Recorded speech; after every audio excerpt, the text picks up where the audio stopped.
پوچھا گیا فما جلاؤہا یا رسول اللہ، اے اللہ کے رسول ہماری تلواروں کو زنگ لگتا ہے، ہم پالش کرتے ہیں، سیکل کرتے ہیں، وہ پھر چمک اٹھتی ہیں، تو دل پر اگر زنگ آ جائے تو اس کا علاج کیا ہے؟ دو چیزیں فرمائی، کثرت و ذکر الموت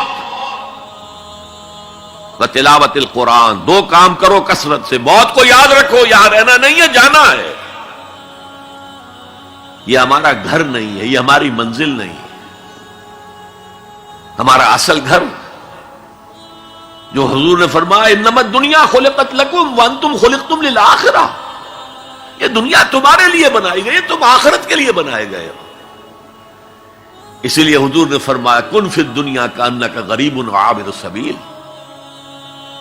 دنیا میں ایسے رہو جیسے راہ چلتے مسافر ہو یا اجنبی ہو۔ اپنے بارے میں فرمایا مالی ولی دنیا، مجھے تمہاری دنیا سے کیا سروکار، انما مثلی کراکب استظل تحت شجرۃ ثم راح فترکھا، میری مثال اس مسافر کی سی ہے جو ذرا سستانے کے لیے کسی درخت کے سائے میں بیٹھتا ہے تھوڑی دیر، وہ اس کا گھر تو نہیں ہے، اس کی منزل نہیں ہے، پھر وہ اس کو چھوڑتا ہے، اپنا راستہ لیتا ہے۔ یہ اگر ہمارا تصور قائم ہو جائے، کلا انہا تذکرہ، اب اس کے بعد جو الفاظ آئے فی صحف مکرمۃ مرفوعۃ مطہرۃ بایدی سفرۃ کرام بررہ، یہ جو قرآن ہے، جو تذکرہ ہے، یہ بڑے ہی انتہائی پاکیزہ صحیفوں میں ہے، فی صحف مکرمۃ، بڑے باعزت، مرفوعۃ مطہرۃ، مرفوع بلند اور انتہائی پاک، بے ایدی سفرۃ، یہ کن کے ہاتھوں میں ہے؟ لکھنے والے وہ فرشتے، بے ایدی سفرۃ کرام بررہ، جو نہایت باعزت ہے، بہت وفادار ہیں اللہ کے۔ یعنی اصل قرآن کہاں ہے؟ لوح محفوظ میں ہے۔ اصل قرآن کہاں ہے؟ ابھی اگلی اب جو پڑھیں گے ہم، کتاب مکنون، چھپی ہوئی کتاب کے اندر ہے۔ اصل قرآن کہاں ہے؟ وَإِنَّهَا لَفِي أُمِّ الْكِتَابِ لَدَيْنَا لَعَلِيٌّ عَظِيمٌ، یہ تو اس ام الکتاب میں جو ہمارے پاس ہے، بہت بلند ہے اور بہت عظمت والا ہے۔ یہ 6 آیتیں ہو گئی، اب آئیے 8 آیتیں جو آپ نے سنی، بہت خوبصورت قرات تھی ماشاءاللہ۔ فَلَا أُقْسِمُ بِمَوَاقِعِ النُّجُومِ، یہ لا جب آتا ہے پہلے تو وہ مخاطب کی بات کی نفی کرنے کے لیے، نے اٹ از لائک دیٹ، یہ نفی ہے۔ لا اقسم بیوم القیامہ، تمہارے خیالات غلط ہیں، میں قیامت کی قسم کھاتا ہوں۔ تو فرمایا فلا اقسم بمواقع النجوم، وقع یقع کے کیا معنی ہے؟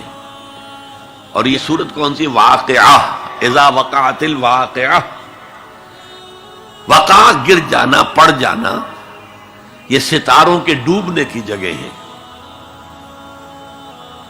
فلا اقسم بمواقع النجوم وانه لقسم لو تعلمون عظیم، اور اگر تم جانو تو یہ بہت بڑی قسم ہے جو ہم نے کھائی ہے۔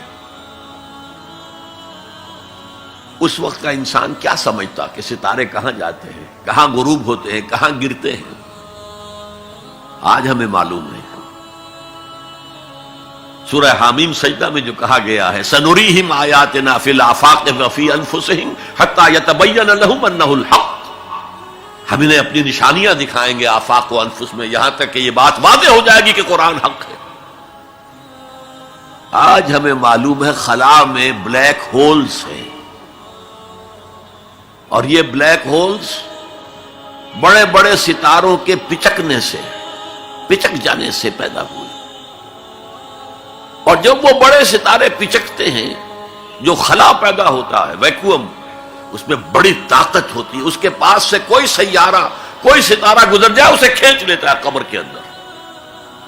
یہ بلیک ہولز کا تصور، اسی لیے اللہ نے اس وقت کے لوگوں کے لیے کیا کہا؟ فلا اقسم بمواقع النجوم وانہ لقسم لو تعلمون عظیم، انہ لقرآن کریم، یہ بہت باعزت قرآن ہے، فی کتاب مکنون، ایک چھپی ہوئی کتاب میں ہے، لا یمسہ الا المطہرون، اسے چھو ہی نہیں سکتے مگر انتہائی پاک ہستیاں۔ اس کے کیا معنی ہے؟ پہلی بات تو ہمیں معلوم ہو گئی، مراد فرشتے ہیں، بے ایدی سفرۃ کرام بررہ، اسی کی شرح ہو رہی ہے نا۔ اسی سے ایک فقہی مسئلہ نکالا گیا کہ بغیر وضو کے ہاتھ نہ لگاؤ، لیکن اس کا اصل مفہوم کیا ہے وہ سمجھیے۔ قرآن کی روح تک کوئی نہیں پہنچ سکتا جب تک کہ تزکیہ نفس نہ ہو گیا۔ اگر حب مال، حب دنیا، حب جاہ، حب شہرت، اگر یہ تمام محبتیں دل سے نکل نہ جائیں تو قرآن کی روح تک آپ کی اپروچ نہیں ہوگی۔ مولانا روم نے کہا ہے، اگرچہ ذرا میں سمجھتا ہوں کہ انہوں نے بہت سخت الفاظ استعمال کیے ہیں، ماز قرآن مغزہا برداشتے استخاں پیش سگا انداختے، ہم نے قرآن سے اس کا مغز لے لیا ہے، جو ایسنس ہے وہ کھینچ لیا ہے، ہڈی کا گودا جو ہے وہ ہم نے نکال لیا ہے، ہڈیاں ہم نے پھینک دی ہیں کتوں کے سامنے جو لڑ رہے ہیں۔ علم کلام کا مسئلہ ہے صفات حق حق سے جدا یا عین ذات، قرآن مخلوق ہے یا نہیں ہے، غیر مخلوق، اور بڑے بڑے ہو رہے ہیں اس کے اوپر، یہ کتے لڑ رہے ہیں ان ہڈیوں کے اوپر۔ ہم نے اس میں سے اصل شے نکال لی، وہ کیا ہے؟ اللہ کی محبت، اللہ کی معرفت، یہ ہے اصل شے۔ معاذ قرآن مغزہ برداشتے استخاں پیش سگا انداختے۔ تو جب تک انسان کا باطن پاک نہ ہو جائے وہ قرآن کے چھلکوں سے کھیلتا رہے گا، چاہے وہ کہنے کو مفسر ہو، قرآن کے باطن تک کبھی نہیں پہنچے گا۔ یا رب فاجمعنی بكل الصحب والأحباب واكتب لنا أن ندخل الجنات بالريان۔ ان دلوں پر بھی زنگ آ جاتا ہے، جیسے کہ لوہے کے اوپر پانی پڑتا رہے تو اس کو زنگ آ جاتا ہے۔ پوچھا گیا فما جلاؤہا یا